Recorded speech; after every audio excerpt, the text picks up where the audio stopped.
Good evening, everyone. Welcome back to another Commadtary. This time for the film Eraserhead by David Lynch. So this is a very weird movie. That goes without saying. It's every film student's first experimental film. It's almost a meme because of how weird it is. Or is it? We're going to explain in this commentary the symbolism at play here. So we begin with this nice shot of our main character. We only see his right eye, and he's behind something, or in front of something rather, that looks kind of like the moon, or perhaps the ovum, the female egg. And he's got his hair coiffed just right, man. He's got all the fucking hair products. You know what? He subscribes to Manscaped. This guy is the spokesperson for Manscaped. If you want to look like this guy, get yourself some fucking beard oil, get yourself some hair gel, some fucking hair cream or cement, whatever this guy's using, man. It'll make your hair do fucking anything. I mean, what does he have, horse cum in his hair? Like, holy shit. Has some serious hold. That's all I'm saying.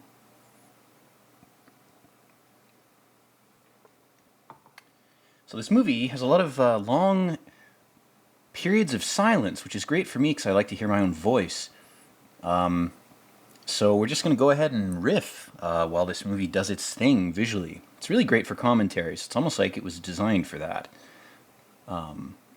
It wasn't, but it works very well for this type of shit. So David Lynch is famously weird. All his stuff he's ever made is intensely strange. I still think the best thing he ever made was Mulholland Drive, and man, we got to do a commentary for that. But I guess by doing this commentary, I'm kind of wetting my feet, so to speak, wetting my tongue in the pond of David Lynch. That sounds disgusting. But really what I'm trying to do here is just talk about some of the thoughts I've had about this movie that I haven't actually seen or heard of or read about in reviews of this movie that I've read over the years.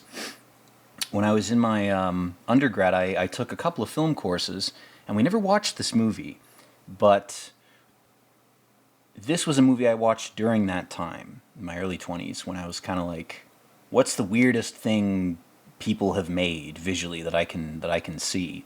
And this was one of the things that I came across.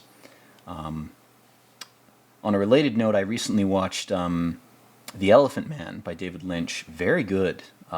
He has this creepy thread in his movies where he's very suspicious of electricity. Electricity. Look up the god El. That's a rabbit hole you can go down if you'd like. But yeah, he seems to be creeped out by electricity, which is interesting to me. Tesla had ideas about which types of electricity we should use and which we shouldn't. So we sort of panned into this Fallout 4 ruin or something. This guy's living in one of the craters. He's got radiation burns, he's looking out a broken window. Then we cut back to our main character. He's got his pocket protector going. And then his mouth opens here.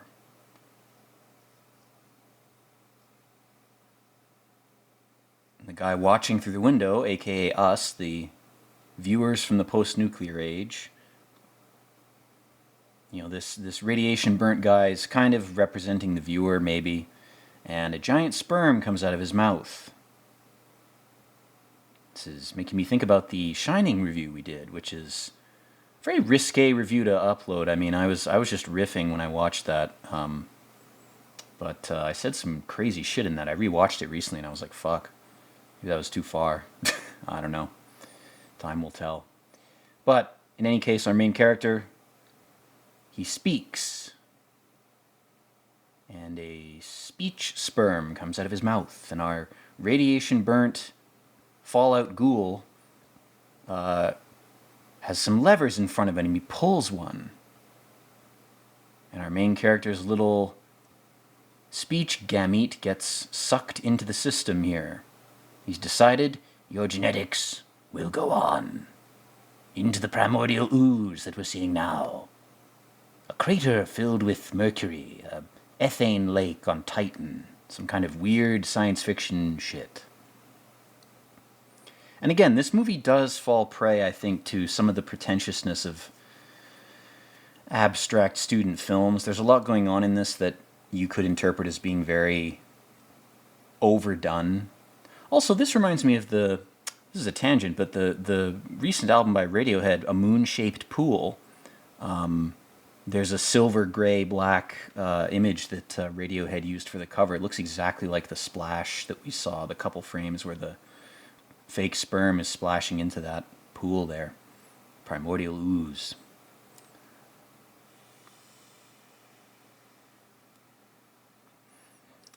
So I'll say it right now so I don't have to repeat it later. Thematically, what this movie is really talking about is male anxiety. And the deepest, most primal anxiety as a man, if you have half a brain, if your IQ is above room temperature, you're going to be as selective, if not more, than a woman is when you choose someone you want to have children with. If you're a meathead idiot and you get someone pregnant by mistake when you're 22, I'm not talking about you. I'm talking about men in their 30s who are actually mentally fully developed and awake. Hopefully you have a job. Hopefully your personal habits and hygiene are in order. But I'm talking to you. I'm talking to people who actually want to be parents. This movie will portray to you how you probably have felt and the thoughts you have probably had. It gives them visual form. It's like a dream that you've only seen pieces of. And David Lynch is a genius filmmaker because he takes these Jungian symbols from everyday life and he cobbles together fake dreams, which all movies are. Movies are like dreams we've all had pieces of. And Lynch is able to say, well, here's an hour and a half of that. Take from it what you can. Abstract movies are all like this.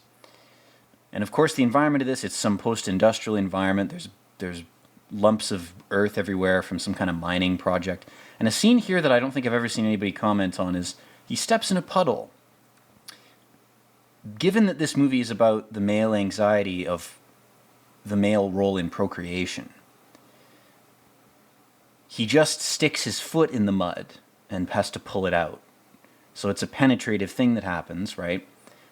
And the reason that that's significant is if you look at how women were thought about and conceptualized, no pun intended, in Europe in the sort of 1600s, 1700s, there's a famous author who talked about how a woman is like wax, because at that time in Europe, letters were, the texts of the day. You had to seal your letter with a seal that legitimized it, that said, yes, this really is a message from Lord Buntington, or whatever the fuck. Because here's Lord Buntington's seal that no one's allowed to make a fake of, in theory. And there was an author who wrote how, well, in conception, if the baby comes out mutated or something, it's the woman's fault, because the man is the wax seal. He's the perfect house crest. He's the perfect Scottish Rite crest. And it's the woman's fault if the child is flawed, because she is just a blob of wax. That's a real metaphor for conception that was common at that time. And so the reason I'm interested in the scene where he steps in the mud is it's like he's stamping his seal and then he pulls it out again, right? And again, he's doing it in mud.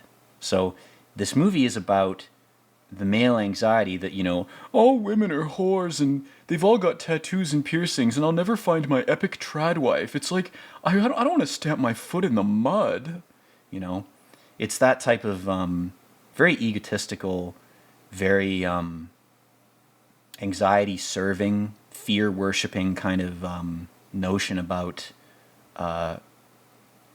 your motivation to make a family and have a good life as a guy. And I'm pretty sure my audience is mostly guys, if not all guys. So guys, I'm talking to you here. So he shows up at this dilapidated industrial ruin. This fucking whole movie takes place in like the Stalker universe. Like there's fucking Fallout 4 ghouls in the next room. And you'll notice there's been no other characters at this point except the viewer or the machinist. He could be God. That's another very basic way you could interpret that postulated fucking radiation burnt guy that we saw pulling levers a minute ago could be a metaphor for sort of the frail remnants of religion in this society that we're in now, and also the society that this movie's showing us. Apartment living. How luxurious. Telephones from 1899. Very epic.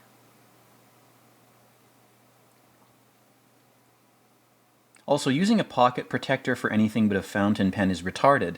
It's almost like this guy's overly anxious. And then we have the introduction of our other character. A girl named Mary.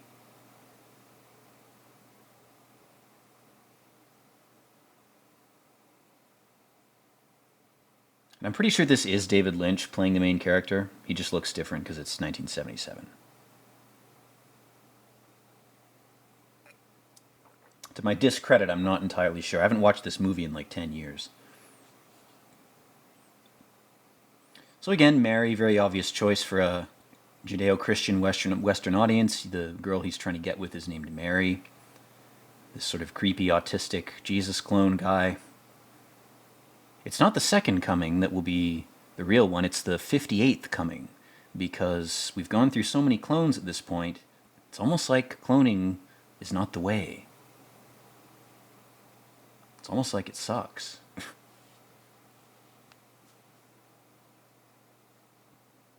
So again, you know, this guy's he's living large. He's got the epic apartment. I bet he pays $4,000 a month for this place. It's a Vancouver apartment. It's about to the rent's about to double and the property value's about to be cut in half. Poor bastard.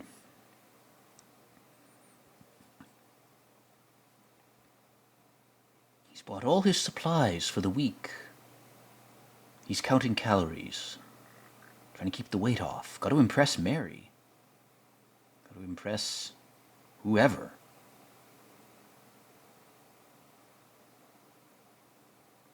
He's a hipster. He's got that cabinet to his right is full of like $70 records.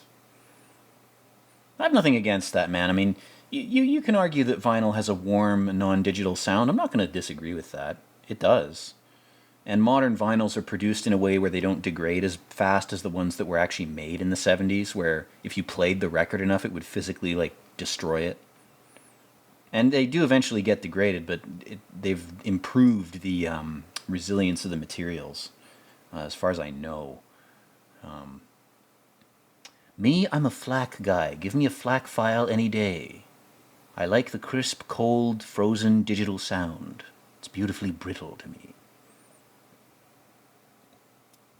I feel like this movie, on one level, you could interpret it like him fucking warming his socks on the radiator. It's like David Lynch just saying, "This is what it's like to be in college in the 1970s if you're a film student.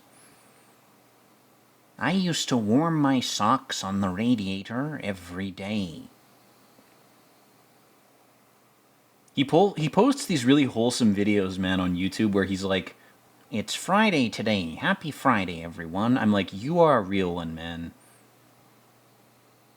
And then he posted one video, he's like, "I'm repairing some pants that have had some rips in the knees." And he just like quietly shows you how to do it. And it's like your grandpa showing you like, "This is how to build a fence." It's like, it's really cozy shit. He's a good-hearted person, even if he's fucking insane.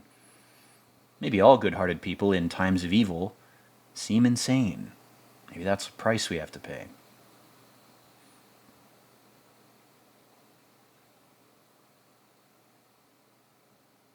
I love it. His window, someone in the Fallout universe put a brick wall object right in front of his fucking window, man. He has no view except bricks. That's fucking great, man. If you've ever seen portrayals, or if you've ever been to Northern England, there are sort of tenement housing projects where you literally have shit like that. Unironically, like you look out your kitchen window and you see the brick side of another house next to you. That's your view. And it's like they pretend that that's going to give you some sunlight. Yeah, it's going to give you a sliver of sunlight for exactly 18 minutes at 11 a.m. Like, it's the most insane shit. That's interesting too. I didn't notice he has a bowl of water where he keeps his coins. It's like a little wishing well. He's got a painting near his bed that looks like a nuclear bomb going off. He's got a ripped picture of a woman. That's like a reference that the Truman Show made years later, where Truman has cobbled together his ideal woman out of ripped magazine photos of other women. Very creepy scene, you know. Truman's like the fucking incel of that movie in a sense, but this guy, man, he's the ultimate incel. And every time he goes walking, it's always dark. It's just permanently night. Like the sun shut off or something in this movie, man.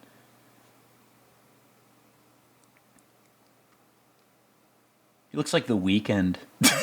He looks like The Weeknd in this with his hair. Christ.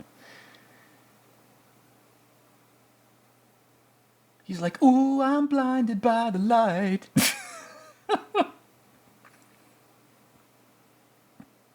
Now, we have a dog barking here. That's important. This guy has a phobia of dogs. He doesn't like Syrians from the Sirius constellation. He's Syriophobic, you might say. A lot of people have that. Some people I know, people in my family that are afraid of dogs because they got attacked by one. I got attacked by one when I was in my teens, but, I was smart enough to recognize that it was a specific dog, not all dogs that are like that. A buddy of mine, a good friend of mine, good guy, his folks were trying to train this dog, and it was sort of a rescue or so, I don't know what the situation was, but it was very aggressive, so they had to keep it in a cage, and they literally had chains that they were slapping against the floors of their house and screaming at the dog, because that's, in dog psychology terms, how you establish dominance, is you make loud noises, you make yourself appear bigger, that type of shit. So they were training this dog, and when I got to his house, the guy, he just forgot to tell me. It wasn't a malicious thing. The dog, the minute I come in the door, it clamps itself onto my leg. And I had a dog mouth-shaped bruise. And this dog was pretty big. It was half my height. It was a big animal. And as it was chomping on my leg, it never drew blood, but it was being aggressive. It was like, this guy's an invader. I'm going to fucking get him. And that's the only dog that's ever attacked me in my life, was this one dog. And as it's doing this, I'm staring at the thing, and then I suddenly realize my friend's trying to tell me something. He's like repeating shit into my ear. He's like, stop looking him in the eye. Stop looking him in the face. The minute I turn away, the parents who are trying to pull the dog off me this whole time finally pull the fucking thing off, scream at it some more, and, drag it back to its cage.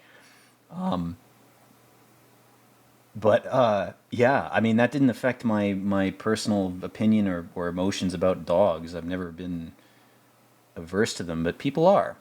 And in this movie, that's a clue. Because he's finally come into this woman's house. He's like, I didn't think he wanted me to be here a minute ago at the door. And she's like, no, come in, And there's her mother there. Nice Bene Gesserit to test his virility and competence as a man. He's trying to be polite. He's a little awkward. He's a little autismo. Let's be real. He's a lot autismo. But, here he is. He's doing his best. Imagine if the world looked like this to you. How good of a show could you put on? This guy just needs some weed. He'd be fine. Needs to chill the fuck out. And then we have the dog again. We have all the puppies sucking on the teats of the mother dog. And he looks at this, and we as viewers look at it. It's a direct reference to his anxiety about being a father and getting his wick wet and having kids and watching them suck on his wife. This movie is sort of, I don't think it's anti-natalist. I think it's targeted at a very specific autistic, recent alien immigrant or whatever the fuck autistic people are, we're hypersensitive to everything. And every little subtle detail that society tries to hide is blindingly obvious. Like the veneer of society is nowhere near enough. And then she goes, "You're a very nice fellow." And then we have this scene where she grabs her daughter's jaw and starts combing her hair like a little girl, like a doll. And we get the sense the woman's just as anxious as him. They're both trying to fill societal roles that they're just not right for. It's not that those roles are evil or that we should stop having kids. That's not what these types of movies are saying, man. Idiots who watch them are like, what kind of crappy shit is this, bro? It's like anti-family? It's fucking stupid. It's like, you're stupid. You're not getting the message. It's not for you.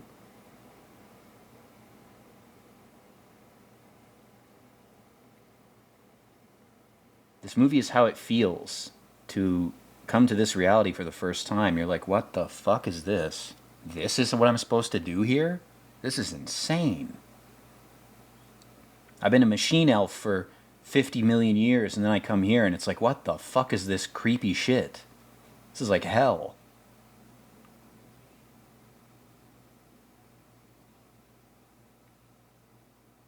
The mom's trying to comb her daughter's hair for him. She's advertising her daughter's beauty. The daughter is sort of a prisoner to that role. She had her jaw grabbed by her mom.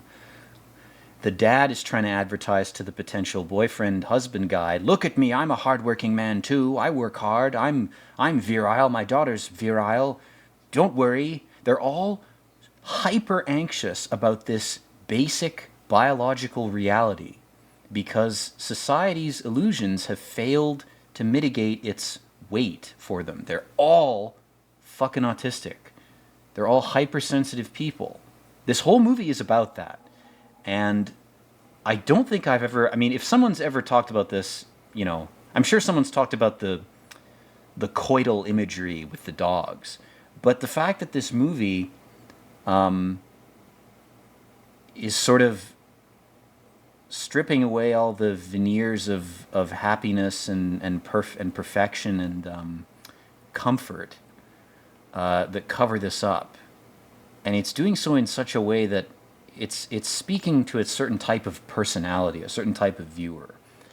If you're an internet addicted person, which you must be if you're watching this, it's talking to you. It's saying, don't worry, somebody else gets it. Someone like David Lynch understands how you feel when you see reality. This isn't literally how things are, visually, physically, but it's how they feel. And this woman, her mom's in some kind of catatonic state, the grandma, and she's lighting a cigarette for her, you know. The epic Bene Gesserit. I wish we had seen in the second part of Dune some kind of Bene Gesserit hooked up to a bunch of tubes.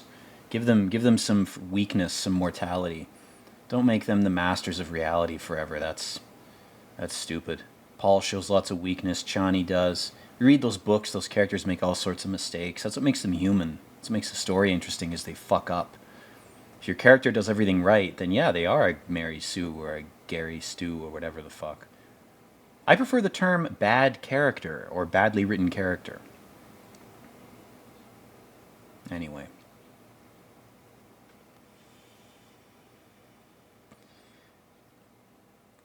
And the guy's like showing his scars. He's like, oh, I had an operation. He has to endure the fucking Thanksgiving stories. Good God.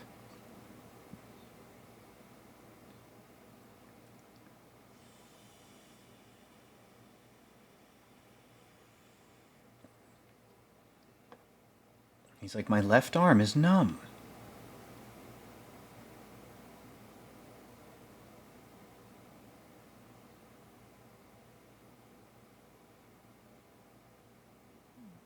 And the chickens are these tiny, like, mutated, creepy-ass... They're kind of like pheasants, which are delicious. But they're like baby chickens. Again, everything's about conception. Everything is coded to look like what this guy's nervous about. It's how he's seeing this. If this movie were made from the woman's perspective, the girlfriend, or the dad, or the mom, it wouldn't look like this. And he goes, do you cut them up the same way you cut up a normal bird? Like, these things are so fucking tiny. You're giving me he gives him a fucking Bowie knife. Like, this is a knife. Like, he gives him a fucking Australian knife. And of course, as soon as he touches the chicken, it starts menstruating and rubbing its legs. It's oozing juice. It's ready to be fucked. And then the wife looks at this, and she's fucking straight up coming at the table.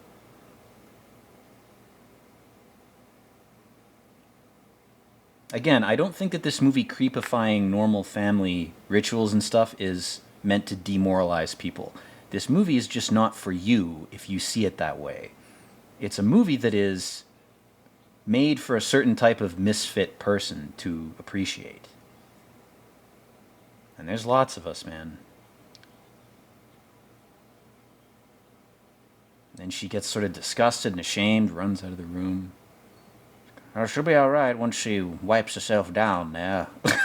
I love this fucking, like, coal miner ass plumber guy. It's so fucking well done, man. Holy shit.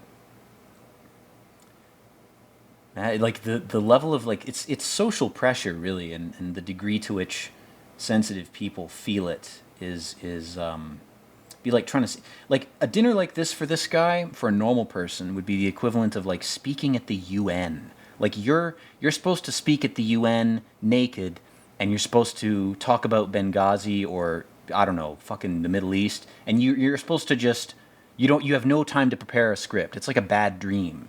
That's what this movie's like for this guy. Normal social interactions are like a bad dream.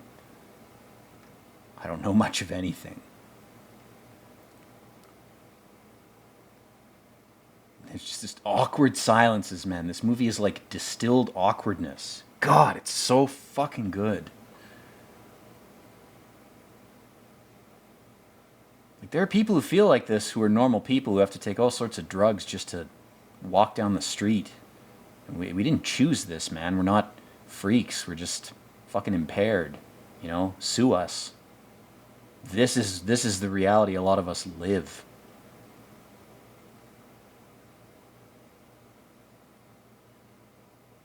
It's not a I'm not begging for sympathy. I'm just saying, fucking look at this. Like, how does it make you feel? Bored? Awkward? Both, you know?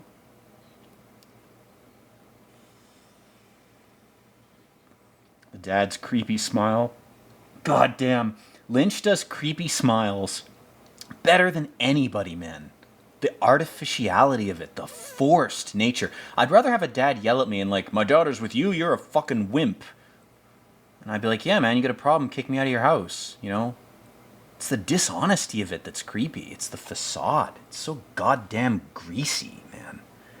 I'm not saying we should all live like fucking Colonel Kurtz with Apocalypse Now. Let's be honest about everything and kill each other. That's not what I'm saying. There's a balance, man. You can be bluntly honest and be normal at the same time. You don't have to be a fucking wannabe Victorian where everything is a veneer. Now this woman's accusing him. She's like, did you fuck my daughter, you dirty man? Put your hand in the box. This is the Gom Jabbar. He's like, no, I'm fucking so nervous. My dick's shriveled up inside of me. What do you think? Think I fucked your daughter? You kidding me? I can barely jack off. Christ.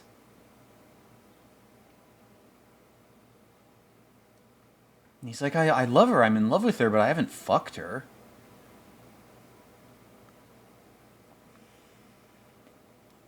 Ooh, boy. It's like, you're like a younger version of my husband. Yes.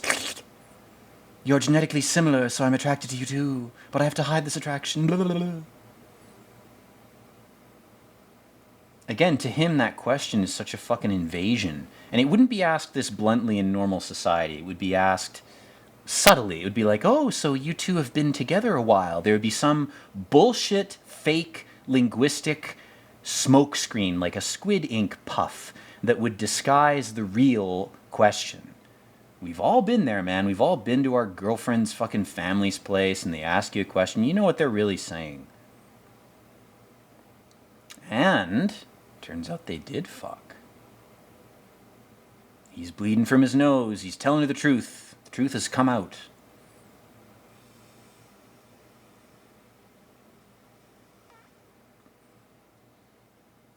This one's a hard woman, man. I could see her with a fucking AK in Fallout. I've killed 50 ghouls just today. I can bury you with them in the same pit.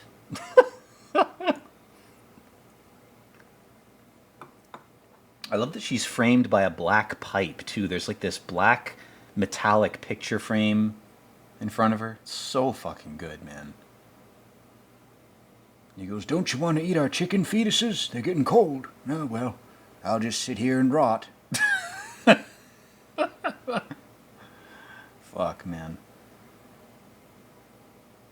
The grandma's like, I don't give a shit, I just want my cigarette. I'm actually dead. They just haven't figured it out yet. Again, you know, if you've been a viewer of anime and if you're familiar with Japanese culture, the nosebleed is like a metaphor for premature ejaculation that the Japanese will use. It's like getting a head rush to the head of your cock or your actual head, you know, a liquid spurts out. It's obvious. And here's the baby, the epic baby they've had. Oh, these two people definitely should have bred. They've had a healthy child. They're both autistic people, neither of whom were interested at all in having kids, but society forced them to. And now they've produced this. It's almost like some people aren't meant to breed, but they're not worthless to society. They have abilities and can contribute things others can't. They just can't breed. That's the price that their genome has served them from birth. You're gonna be here, you're gonna do some shit, but you're not gonna breed. That's God's plan for those people if you're a religious person. Should we exterminate them all because they're infertile? Yes, I think that would be a good idea. Oops, now our society's collapsing because everyone that we kept, we only kept them because they could produce healthy offspring. They had nothing else to offer, so we killed them. But now everyone seems to just be well, they're not inventing anything. They're not innovating. They're just sort of sitting around having more children. And those children are draining the system. And we're not getting any new inventions or new ideas. Oh dear. Our society seems to be falling apart now. Shit. We may have gone too far in a few places, as George Lucas put it. There's a great story. Speaking of George Lucas, I know I'm going off on tangents. Fuck off. You know what the visuals are saying. I've gone over it. Just enjoy the visuals and listen to my rants. Basically, there's a funny story about David Lynch and George Lucas. You can look this up on YouTube. It's great. It's David Lynch being like, George Lucas invited me to his estate. And I said, okay, George, I'll come see your estate. And he speaks very slowly. He's kind of like Norman Finkelstein, where he talks slowly. It's kind of hypnotic. But it's funny. And he goes, he showed me these things called Wookiees. And I started to get a pain in my head. He's like getting a headache from being exposed to George Lucas's like childhood fan fiction shit. And he's like, then George took me to a restaurant, and it was a very nice restaurant, but all they had was different kinds of salads. And I don't hate salad, but that's all they had. And that's the gist of the whole video. It's just like this off-the-cuff shit, and it's so funny the way he delivers it, man. He's like a fucking stand-up comedian. He's great. Man, can you imagine if David Lynch did stand-up? That would be fucking funny, man. I would watch that instantly. So anyway, this chick's looking at her beautiful newborn. You definitely weren't meant to be a researcher or a scientist or something. You were meant to just have kids. That was your destiny. Your parents forced you to think that. That means it's correct. And again, I want to make it clear, this movie is not some sort of anti-natalist, demoralizing shit. It's simply been crafted for people who are not destined to breed. It's meant to say to people like that, don't worry, you're not alone in feeling the way you feel. Good art will say that. It will say, don't worry if you've been through this. Even to people who are perfectly healthy and should have kids, what this movie's saying is if you go through a bad relationship, it's not the end of the fucking world. Even if you interpret it like this, even if this is what it feels like to go through it. which for a lot of people it is. A lot of people have exes, ex-wives, whatever, ex-husbands. The point is that if it feels like this to you, if it feels this intense and this strange, that's not just you. It's not just in your head. This movie is saying you're not alone. There's other people who've been through the same shit. It's art that is meant to be conciliatory in a motivating way. It's not trying to comfort you into stupidity. It's trying to comfort you and to motivate you by saying you're not alone in having experienced this type of shit. And now we get to one of the most famous scenes in this movie, which is the woman in the radiator. The chipmunk chick. And then, of course, we have a stage. Of course we do. The performative reality of the West, based on performance. The entire basis of our culture, the bedrock of it, you might say, is performative. Storytelling and performance are how we survive. In the East, I don't know, it's latent oppression. That's the model, is we'll just kill you. Great model, guys. I'm sure it's worked out well for you over the years. Our model's not perfect, but it's worked better for us, man. You know, you can't just go full Stalin. I love that quote of his, man. It's so brutally honest, where somebody said to him, like, what's your philosophy for dissenters? And he said, kill them.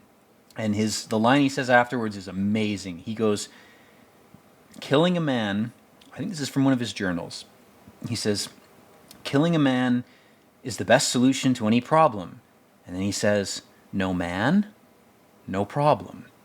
My God.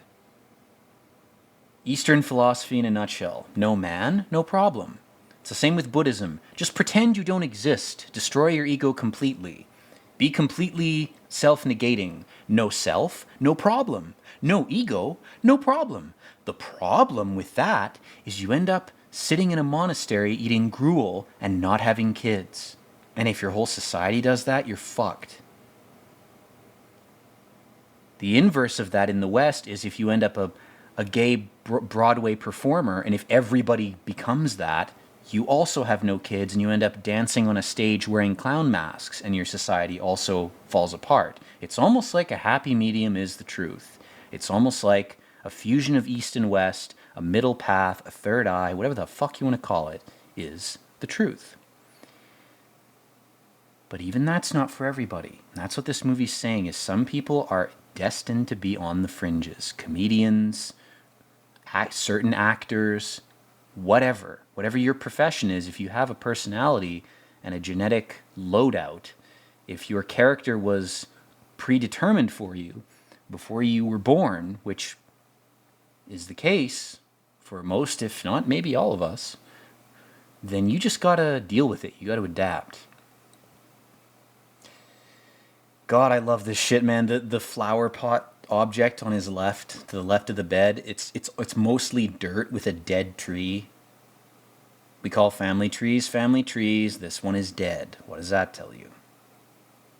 And now he's like, could we have sex? I've never touched a woman before. That was actually the first time I've ever touched anyone.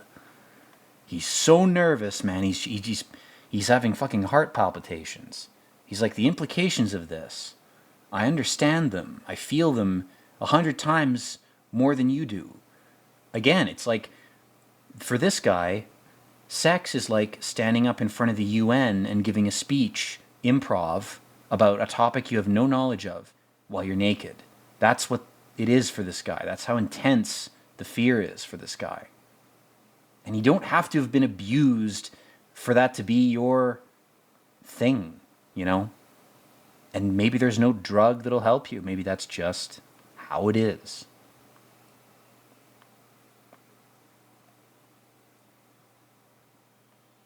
But trying to force a life that is not right for you is never a good idea.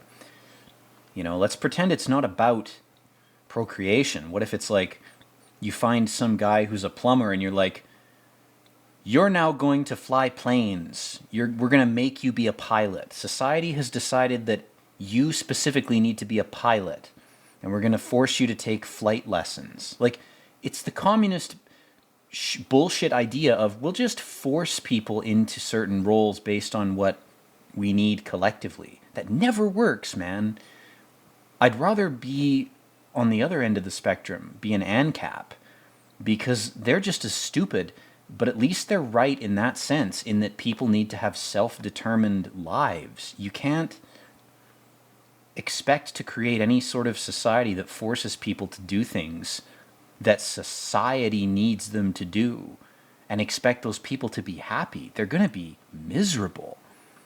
And you can drug them for a while, and you can get away with it for a while.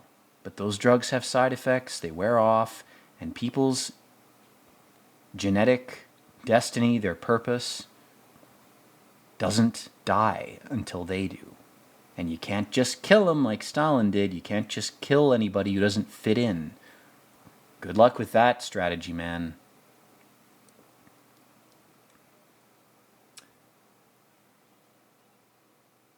And this chick's like, I don't want to listen to the baby crying. The dad seems to be able to sleep fine without it, you know.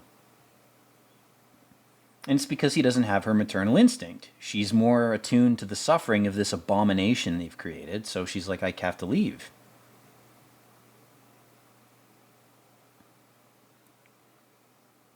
Again, every couple who's had a kid has experienced this, you know. I'm preaching to the choir if you have kids. You know what this is like. The point is that this movie is portraying this situation when it involves a couple who's not ready to have kids or not meant to. They're either not ready or they're not meant to. Maybe they just did it too early. Whatever the case, they're fuck-ups. They're fuckwits. They're not meant to have a kid. That's the point. And she's like, I'm just going to do whatever I want. And she starts fucking with his bed? What is she doing? God, she looks like a ghost at the end, like a ghoul. Ugh, man. This movie's so fucking creepy visually, man. You think Twin Peaks is creepy? This movie's like a fucking nightmare. That's why I love it so much. It's so real. She's just trying to get her suitcase out. Trying to separate herself from this guy.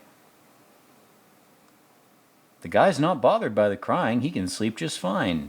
He doesn't mind that his abomination is suffering. He's like, well, I'm going to go to sleep now. Again, he's fucking autistic.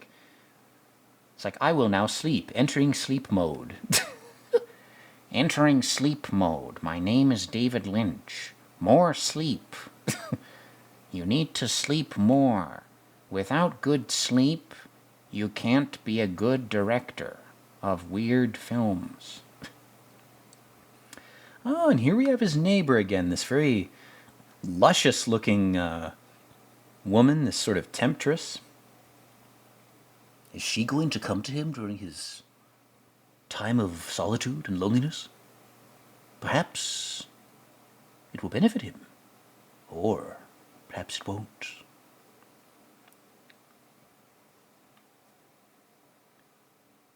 This little fucking alien cow fetus. Looks like a cow fetus, maybe? I don't know.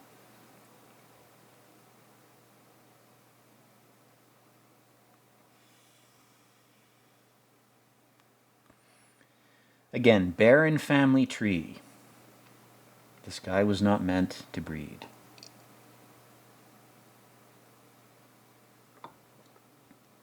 There's a small percentage of the population that's necessary but infertile. That's what this movie is saying. Well, that's just cope for incels because they couldn't get laid. Yeah, well, would you rather they got laid and made this? That's the whole point of this movie.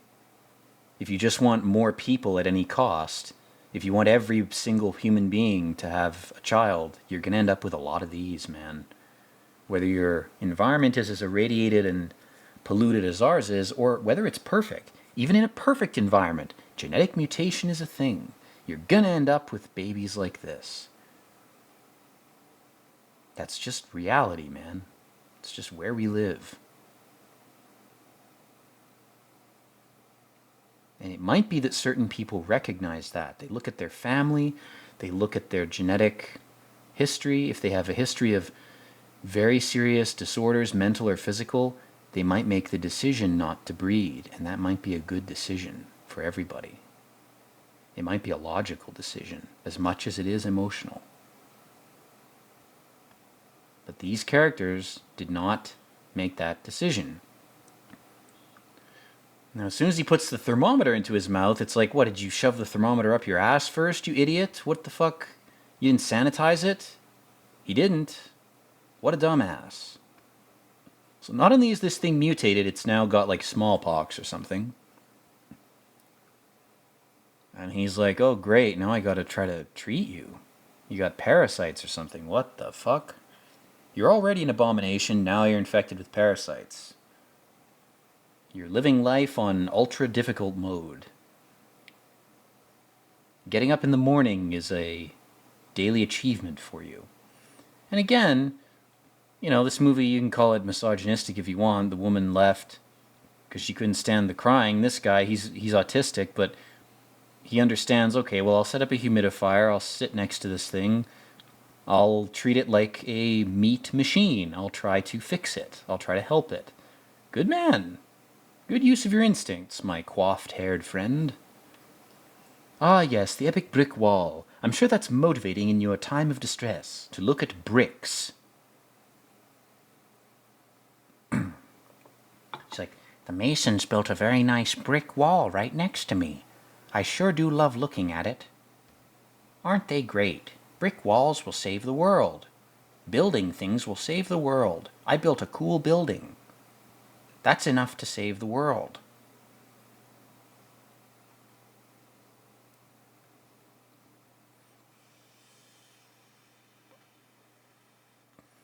Oh, there's an eagle motif on that little cabinet there. It's a bird's head with 2 wings. Interesting. Ah, and he's missing something. Is it his rent agreement?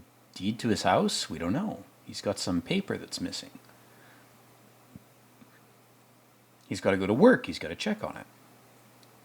Checks on his kid.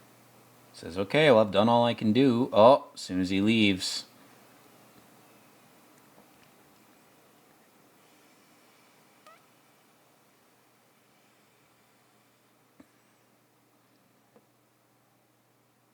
Poor little guy. I have sympathy for this little thing. It's supposed to be some grotesque horror, but, you know, it didn't ask to be here. If it did, it didn't understand what it was signing up for.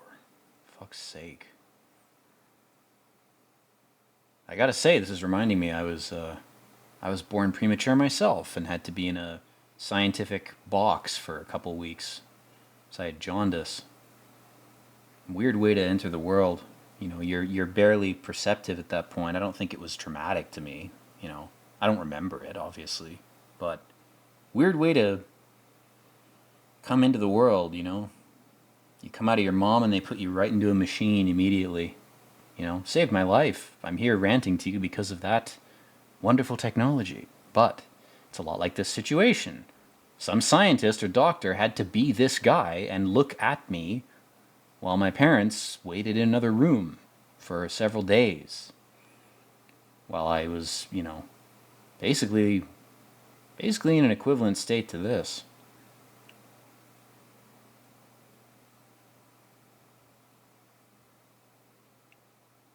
You know, it's merciful that I don't remember that. Imagine if you remembered that all perfectly.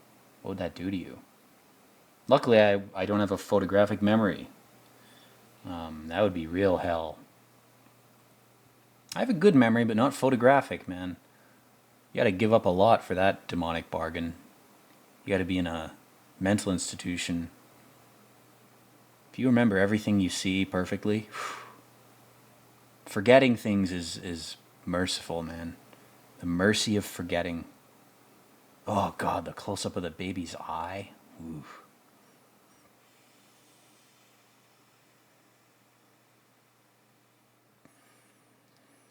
Lynch knows what he's doing. If you want to be successful, you gotta shove in a bunch of eye close-ups to this, to whatever you're making, because people who are masonically hypnotized jack off to eyes, triangles, and 33s. Gets them off somehow mentally. If you just insert enough of that imagery into your art, your art will suspiciously get more views.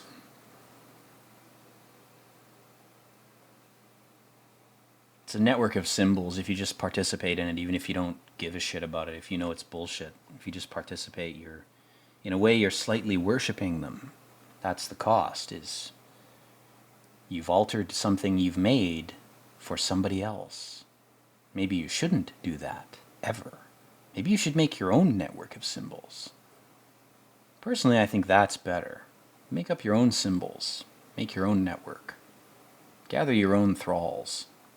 This is the chick I was talking about earlier, by the way, to rubber band back to the visuals here. The chipmunk chick from The Radiator. Her cheeks are stuffed with pine nuts and bird seed and all sorts of delicious things. All you have to do is make out with her and you get a full meal in exchange. She's got nicer tits than the traumatized wife. Oh, his sperm just fell in her lap. Ooh. The fat cheeks are a reference to fat breasts or fat buttocks, which are attractive physical aspects, and Lynch has just creepified it. He's defamiliarized it, to use a postmodernist term, and the men are throwing money at her, or attention, or sperm, which is all the same thing. It's energy. She's being given energy because she has a physical aspect that they like, and all she's doing is standing on a stage looking at them. This is OnlyFans, this is VTubers, this is everything. This movie is way ahead of its time, man. This chick is a VTuber, basically. Men are throwing cum at her for having fat cheeks. Interesting that it's her cheeks, like butt cheeks, or breasts. Same thing. It's two big lumps that are on her body. Wow, I want to give her $5,000 because she has two big lumps. And then she femdom steps on one of the sperm and giggles. Tee-hee-hee, I have so much feminine power. Look how much attention I'm getting for stepping on incel cum. Look at me.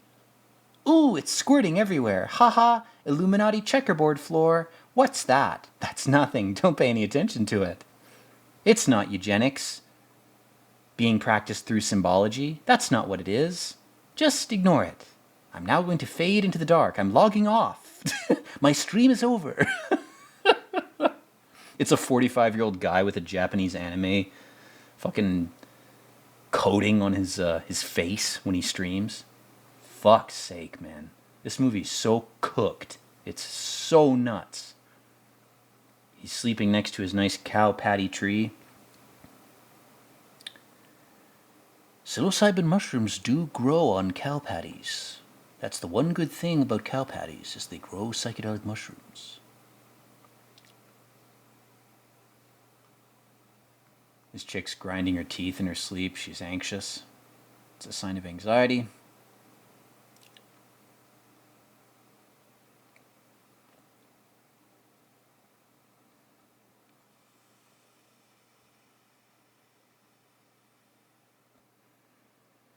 She's like a baby bird. She's a mouth he has to feed, clacking her teeth.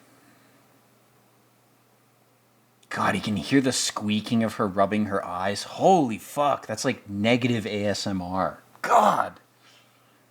Ugh. It's like hearing somebody chew, you know? It's that type of shit. Autistic shit. Just makes your skin crawl. Even if it's the person you love, it's like, oh, God, don't do that. Don't make that noise, please. First world autistic problems, am I right? When your spouse makes a noise you don't like.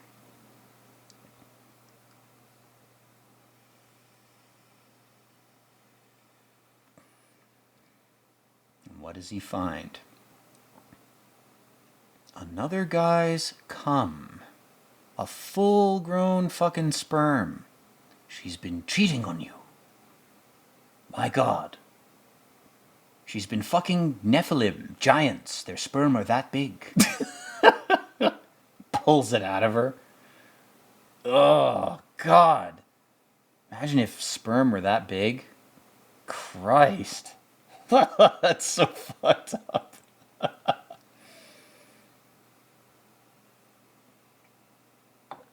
Oh, God. Ugh, the way they hit the wall. Woo! You're gonna have to pull about 300 million more of them out of her, man. You're never gonna get there. She was cheating on you, bro. Your double rose cabinet was not enough to save you from being cocked. Maybe the baby wasn't even yours. Ooh. Maybe Mary was impregnated by God here. Maybe that's the implication. It's not like it's blindingly obvious. Ooh, a horned worm? Ooh. Gross. If God is the demiurge, then he's just a very handsome demon. And if he impregnated your wife, you should feel insulted. It's not sacrilegious to oppose that. Ugh.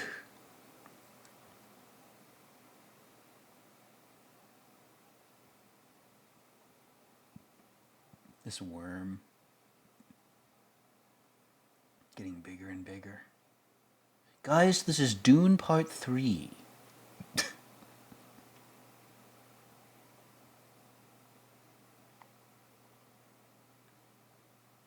Now we're seeing our main character through the walls. We're living in his walls, literally. We're a fly on the wall, a spy cam, whatever you want to call it. He's got a pretty fat suit on, man. I gotta say, I like the stripes on that. It's audacious. It's like some New Vegas shit.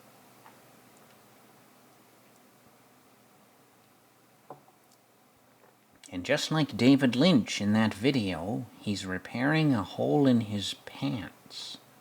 The knees tend to wear out first. You can use glue and fabric patches to repair them. David Lynch is a guy I want to hug, just platonically, just to be like, thank you for making what you made, man. This is good stuff. This is helpful. This is positive art. It's not some kind of creepy Abramovich blood, burnt orange heresy nonsense. It's art that's actually doing good things.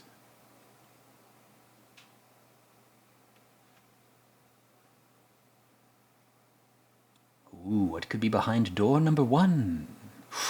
Is it a new car? Congratulations, David Lynch, you've won a new car. And a year's supply of mummy wrappings for your mutated child.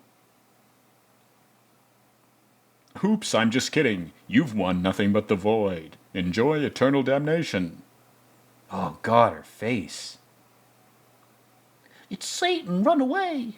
He's trying to tempt you out of your hellish existence that's supposed to be normal. I wonder why Satan seems tempting if his average life is 10 times worse than any hell I've ever seen.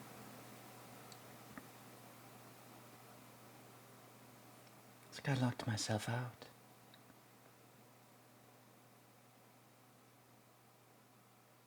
Whew.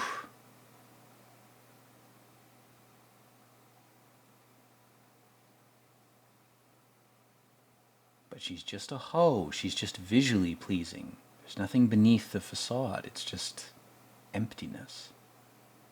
It's just darkness. It's where she was born. She came out of the dark, out of chaos. She's just a face, nothing else.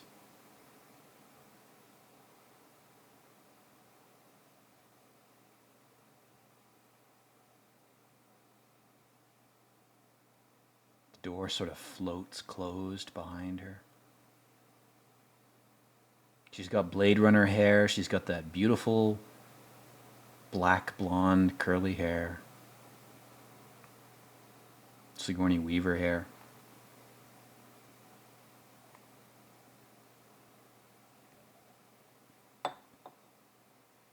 He muzzles his kid. First time we've seen him treat the kid unfairly or abusively. Puts his hand over its mouth. Asks him a question she knows the answer to.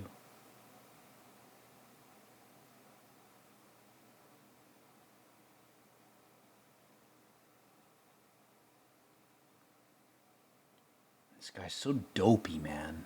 She must have gone back to her parents. I'm Forrest Gump. Blah, blah, blah, blah.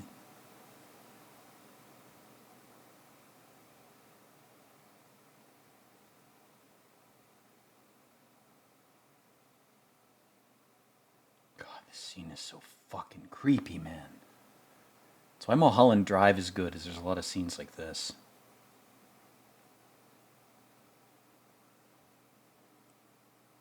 Nothing we've seen in this movie is as pretty as this woman. That's intentional. All the sets, all the people, they're all scuffed, scraggly looking motherfuckers, but this woman is beautiful. Look at her eyes, man. Beautiful eyes. Beautiful face. Effective temptation.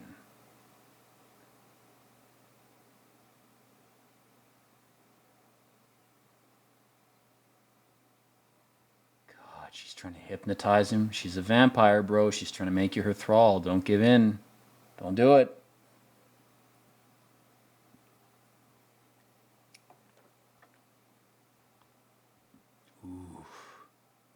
And again, what reason does the guy have not to do it? His wife was cheating on him. She ran away from him back to her parents. Why the fuck not? You know? Why not? Do the same thing. Now the bed is a pool on a moon. It's a crater of strange liquids from another planet. But this woman, she's afraid of the child. Afraid of Mary's child. This demonic temptress is afraid of this mutant baby. As frail and sickly as it is, it scares her. And our main character, Mr. Lynch here, he's never seemed more comfortable. He's really letting himself go. Guys, he's really opening up, and he made a Bumble and a Tinder profile. He's doing great. Oh, she's making out with him until he's underwater and drowning, potentially. Oh, okay. Yeah, you know what? Really glad he came out of hiding and became more social. That was really a good idea for him. I think, specifically him as a person, this was all a good idea. You know? That was really the best move he could have made. I think he should be high-fived. We should give him a cake. Give him some congratulatory words. You know, he's been through a lot. And then we have this scene that's like Under the Skin with Scarlett Johansson, which is another movie we have to do a commentary on. There's 2 movies now that I've got in my mad roster. One of them is Under the Skin. The other that we have to do a commentary on is Mulholland Drive, which I think I've mentioned before. We'll do that, guys. We'll do some commentaries on those. Ooh. Too bad the feminine egg is more powerful than you. Even the double-cheeked chick is better than you.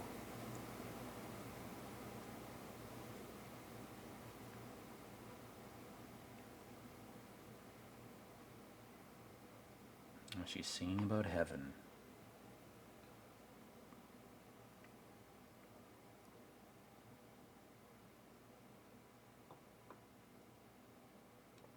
You got your good things and I got mine. It's like every option available to this guy is just a different flavor of hell. That's why I love this movie, man. It doesn't pull any punches. It's like no matter what, you're gonna suffer. You just gotta pick your poison, pick your flavor of suffering. It's marvelous. There's very few movies that are ballsy enough to portray that message, because you immediately get called nihilistic or demoralizing, and sometimes those types of truths need to be spoken in the right context, because people need to know they're not nuts for understanding how reality functions. It can't just all be lies. We have to tell each other the truth now and then. That's what this movie does. It's why I respect it so much. It's why I appreciate it.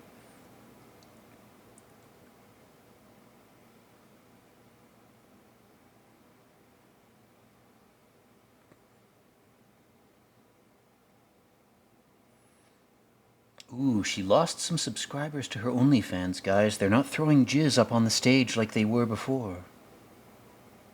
Instead, our main character is here. Ooh. What's he going to do?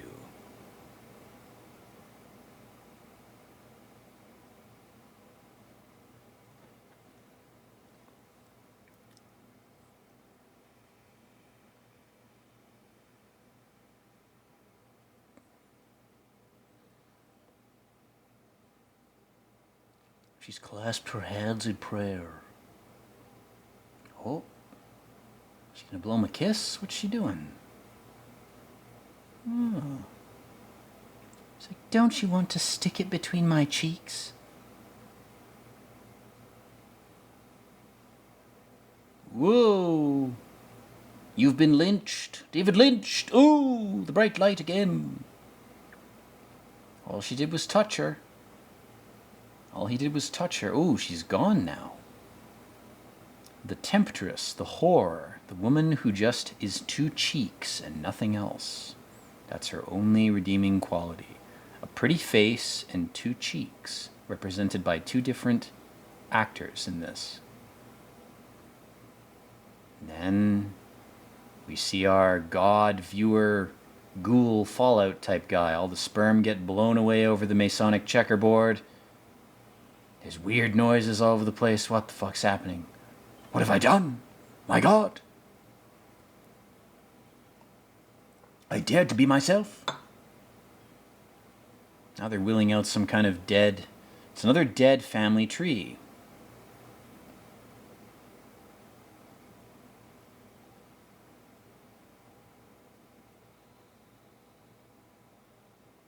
He's like, yeah, I'm out, guys. I'm out of the play. Bye. He's like, I'm just going to go ahead and stand behind the curtain over here. Rub my hands nervously. He's rotating this pole. He's jacking off. That's the symbolism. That's what he's doing. He's like, all right, fine. I'll jack off behind the curtain and then my cock will blow my own head off. My dick was actually my brain the whole time. I was riding life by adhering only to the desires of my cock. The family tree is bleeding. Oh, how dramatic. Now I'm the infant. I'm the dependent of society. You now have to pay for my existence because I'm bleeding all over the nice, clean Masonic game checkerboard. My brain is gone. I'm rotted and hollowed. I'm only able to exist through short bursts of reward. We gave you an extra paycheck this week, Johnson. You got to go for a fancy dinner. You got to fuck a whore. You got to jack off. Those are all equivalent fake motivators. It's not pursuit of happiness. It's pursuit of purpose. That's the error, the syntax error in the Western credo.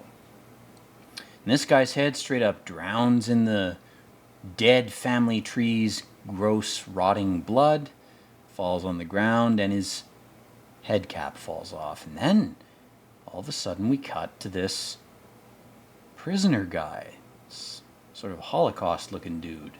The kid picks up a head like it's a fucking football. He's like, wait, give me back my youth. I made mistakes, but I was young. I didn't understand the value of my own life, please. I didn't know I wasn't meant to breed. I lived that fantasy so long. I deprived myself of the contributions I was supposed to give to society, please. And this kid's like, I found this head. How much you gonna trade it for me? This is so Fallout, man. It's like, kid, I'll give you 50 caps for that thing. I can scrap it for leather and meat. This guy's freaked out by the kid showing up. He's professional, man. The kid's wearing a fucking suit. Give the kid a break. This guy's being a dick. And Orson Welles shows up. He's like, there's no money that's worth this head. Oh, the Apostle Paul. He's like, I have God's head, or Christ's head, or the head of something holy. I have the finger of Saint whatever. I have a bodily relic to sell you. He goes, oh, good boy. Oh, put the head in the closet. Come in with me. Oh, my scientist friend's gonna join us. And he's like, no, he's not. The guy gets off to the buzzer. That's great. I have an electrocution fetish. Don't shame me. I need electrical stimulation to get off. I need to be paralyzed by L's energy. God, he's got a drill. Fucking hell. I haven't seen this in a long time, guys. I don't remember this scene. It's like, well, we'll drill into his brain and extract whatever valuable materials we can. David Lynch can make some good movies. Let's go ahead and extract them industrially now. We have a core sample of his brain. That's based on the art he's created. It gives us a psychological profile of him and his potential to be psychic or useful to us as a slave in some way. Let's go ahead and analyze that.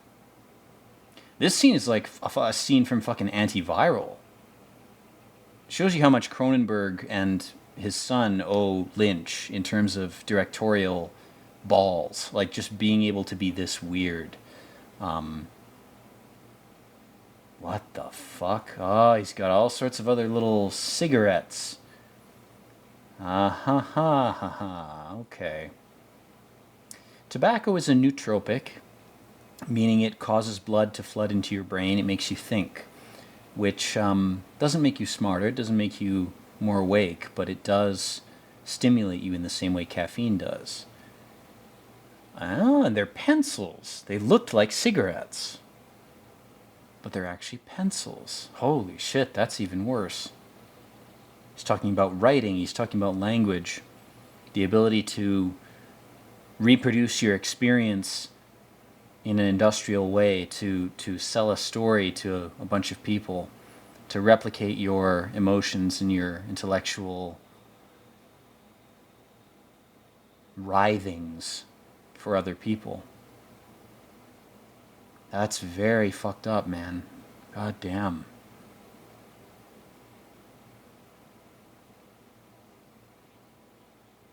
It's okay. The movie is okay. Eraserhead, 1977, will be a hit. Madman will commentate on it in 2024. You can pay the child and yourself, Mr. Wells. Oh, man. Eraser dust. Only millennials will know what that is. It's not like anyone younger uses pencils. Pencils are great. You don't have to deal with fucking Adobe and their bullshit menus and their monthly charges. Use a fucking pencil. You know, draw in the dirt. Don't give these companies any more money. They don't need it. Make art without having to simp for some company. Your art will be better because you've had to teach yourself how to make it, using your own body as part of the tool set. I'm not saying don't use tools to make art. I'm just saying make sure you understand the utility of your own body and its connection to the art that you make. You know, paint something, draw something. That's not nothing. It's, in fact, very important and bolstering to your presence in your own body, presence of your consciousness in your own body.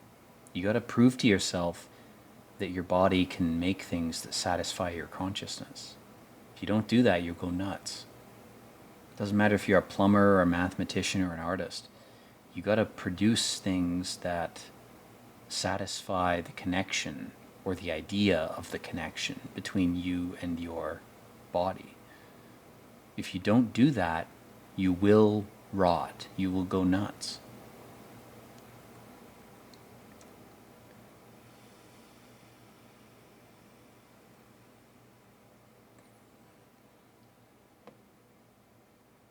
It's in part what this movie's saying, and I know it's a cliche, but it's a statement about art. It's a statement about how artists make art and the right and wrong ways to do it and what you're going to have to pay to be yourself. These bargains cannot be made by people who don't have access to them from birth. In particular, the whole, I'm not going to have a family, I'm going to produce artworks, and the artworks are going to be my surrogate children. That's a common adage, that's a common perspective artists have.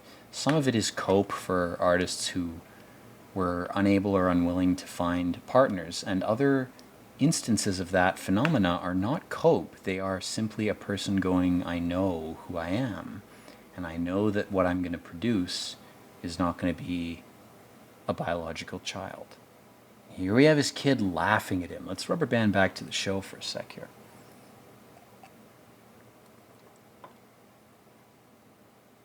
His child is laughing at him. It's like, I'm not going to make your mistakes, Dad. I'm going to do things a whole different way. If I copy you, I'll make the same mistakes. Very creepy if your kid laughs at you. Kids do a lot of creepy things, man. The whole kids say the darndest things phenomena was able to garner viewership on television because children are creepily attuned to certain things. And it's worse. He could sleep when it was crying, but when it's laughing, oh, now he's bothered. Now he understands his wife. If this thing is suffering, if it's enduring masculine punishment, oh, you have to suffer to be a man. I'll sleep while you suffer. But if it laughs, he's so disturbed he can't sleep. If it gets its evolutionary energy out of comedic pursuits, feminine pursuits, indirect pursuits, if it's enjoying its existence, he's jealous of it or he can't understand it, he's disturbed by it. Because as a guy, his body is telling him, if your child is suffering, it will improve them. Whereas a woman, their body will tell them, if your child is competing indirectly, if they're using humor as a tool of coping, then they're doing well. You can sleep. But if they're suffering, that's not good. We never hear the gender of the child. It's a mutant. Maybe it has no gender. Who the fuck knows? It's an abomination. It should never have been here in the first place. But the point is, it's here. And how is that presence going to affect our prospective parents? Well, it's going to affect them according to their own meat spacesuit parameters. The dad is going to be sympathetic to the presence of suffering in his child's life, and the mother's going to be disturbed by it. She's like, haven't I suffered enough by giving birth to this thing? Hasn't this thing suffered enough? I'm going to be merciful. It needs some mercy. The dad's the opposite. Oh, it needs some bullying. It needs some punishment. And oh no, the epic whore. She's fucking somebody else. What a surprise. You didn't assume that was the case? Or they're pretending to be about to fuck. Yeah, you can go rot. The baby in him, the man baby, is angry that his whore is a whore. He's naive. He wasn't ready to be a father because he hadn't confronted himself and doesn't understand who he is. He's obsessing about things that are infantile. Poor bastard, man. There's no therapists in this movie's world. There's no drugs he can take. He just has to deal with it. Imagine growing up dealing with that. You're fucking 14 and you're this guy. Fucking hell, man. It's like being in Auschwitz. Terrible shit. Torture.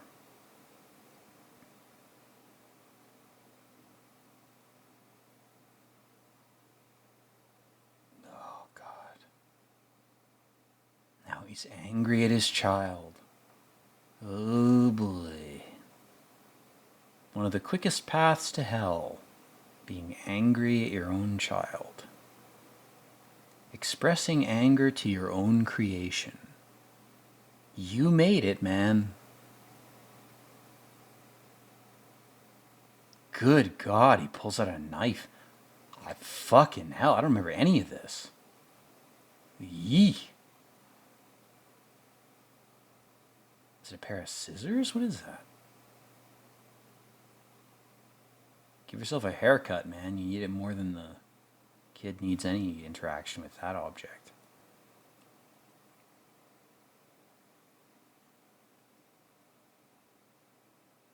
He sits down. He's like, am I about to actually do this? Am I going to commit infanticide? Oh, God.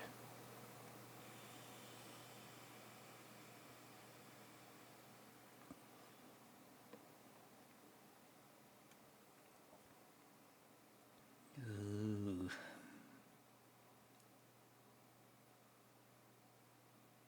Cuts the bandages off. I mean, it's kind of like a giant diaper, but the thing doesn't have any limbs, so, you know, you're basically cutting into its skin at this point. It's apparent it has to be protected. There's some sensitivity it has. Oh, God, man.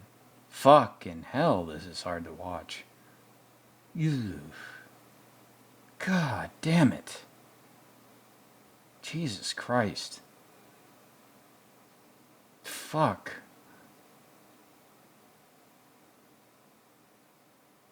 Oh, God, its organs were stuck to the bindings. Ooh. It was dependent on the machine from the moment it was born. You break the machine, you break your own child. God. Oh, fuck. It's like opening a garbage can. Fucking Christ, man. Oh, God. Ugh. Oh, this is affecting me more than I thought it would. Fuck, this is well done, man. This movie's great. It's making me feel things I didn't know I was still able to feel. Ooh. Oh, God, man. Oh, Christ. Don't do that. Oh, God. Ah. Ah. Oh, fucking hell, this poor thing. Fuck. Good God. Maybe it wasn't meant to exist, but hell, man, making the judgment. Ooh. Oh, boy. Maybe this thing was supposed to grow up to be Stephen Hawking, you know? I understand black holes. But my dad killed me before I could be born. Now I'm going to spray mashed potatoes all over the scene. Eee! Crazy shit. Creepy shit. Again, the lights are flickering. There's energy, there's magnetism, there's Tesla fucking waves being shot out by this thing. Its soul is complaining to the ether. Why the fuck did you let me become this creepy-ass thing?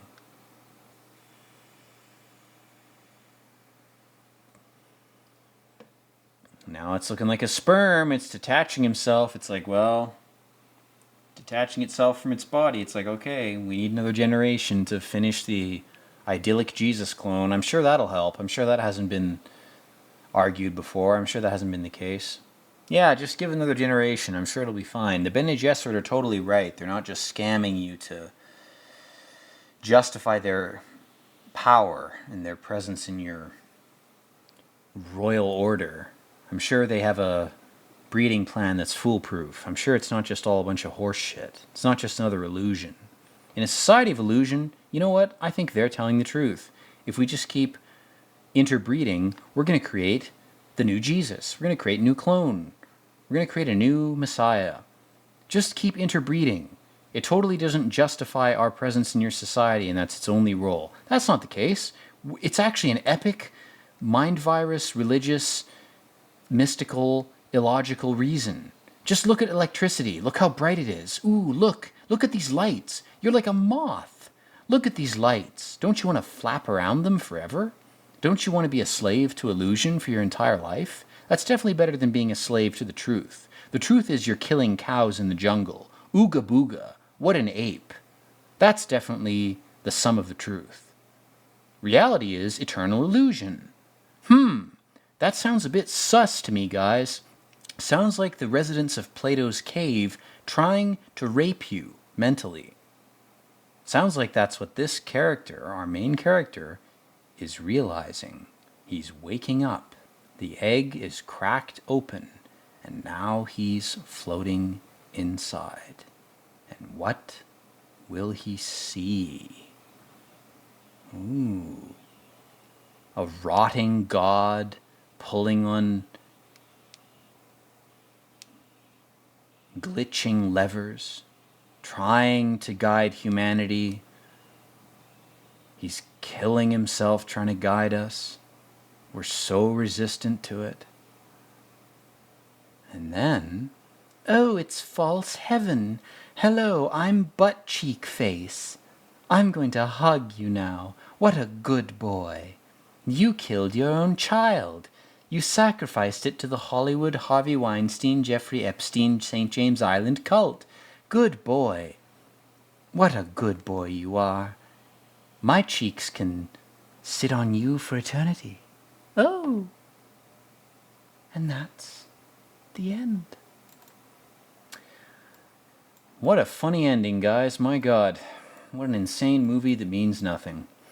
Thank you for watching this commentary, which is also both insane and meaningless. And I do hope you enjoyed it. Watch this movie again on your own. Come to your own judgments. Come to your own conclusions. This movie, like a lot of abstract art, whether it's film-based or painting or a piece of writing, is really dependent on whatever you come into it with. You know, your own mental, natural baggage will determine how you interpret it. So again, thank you for your attention. I hope you enjoyed my commentary. And as always, keep yourself stable and balanced. Keep yourself righted. And take your vitamin D. Hug a loved one. Drink a glass of water. And as always, guys, peace out.